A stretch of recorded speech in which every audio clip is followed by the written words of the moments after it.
ഭിന്നശേഷി അധ്യാപക സംവരണത്തിൽ സംസ്ഥാന സർക്കാരിന്റെ നിർണായക നീക്കം.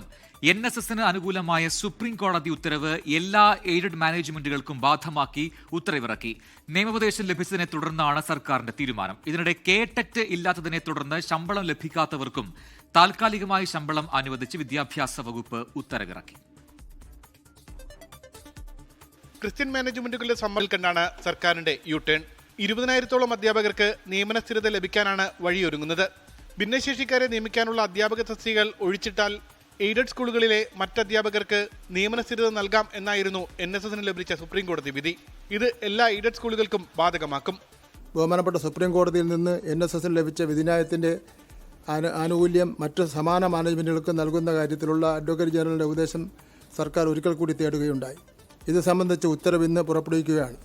ഇതിന്റെ ആനുകൂല്യം സംസ്ഥാനത്തെ എയ്ഡഡ് സ്കൂളുകളിലെ 20,000-ഓളം അധ്യാപകർക്ക് ലഭിക്കുമെന്നാണ് കരുതുന്നത്. അവരുടെ നിയമന തീയതി മുതൽ എല്ലാ ആനുകൂല്യങ്ങളും സർക്കാർ ഉറപ്പാക്കുന്നതാണ്. സുപ്രീം കോടതിയുടെ അന്തിമ വിധി അനുസരിച്ചായിരിക്കും നിയമന സ്ഥിരത എന്ന നിബന്ധന കൂടി ഉത്തരവിലുണ്ട്. 1.5 വർഷത്തിലധികമായി ഇതേ ആവശ്യവുമായി ക്രിസ്ത്യൻ മാനേജ്മെന്റുകളടക്കം പ്രതിഷേധത്തിലായിരുന്നു. ഉത്തരവ് നേരത്തെ ആകാമായിരുന്നെന്നാണ് കത്തോലിക്ക സഭയുടെ പ്രതികരണം.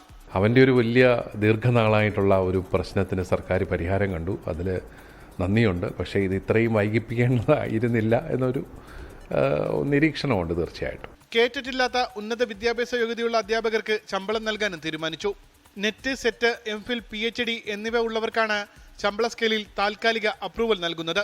വിദ്യാർത്ഥികൾക്ക് ആധാർ UID നിർബന്ധമാക്കിയതിനെ തുടർന്ന് ജോലി നഷ്ടപ്പെട്ട അധ്യാപകരെ സംരക്ഷിക്കുമെന്നും വിദ്യാഭ്യാസ മന്ത്രി അറിയിച്ചു. 24 തിരുവനന്തപുരം. ലോകത്തെവിടെയായാലും ഏത് സമയത്തും 24 വാർത്തകളും ഓഗ്മെന്റഡ് റിയാലിറ്റി പാക്കേജുകളും എക്സ്പ്ലെയിനറുകളും വിശദമായി കാണാൻ ഞങ്ങളുടെ YouTube ചാനൽ നിങ്ങൾക്ക് സബ്സ്ക്രൈബ് ചെയ്യാം.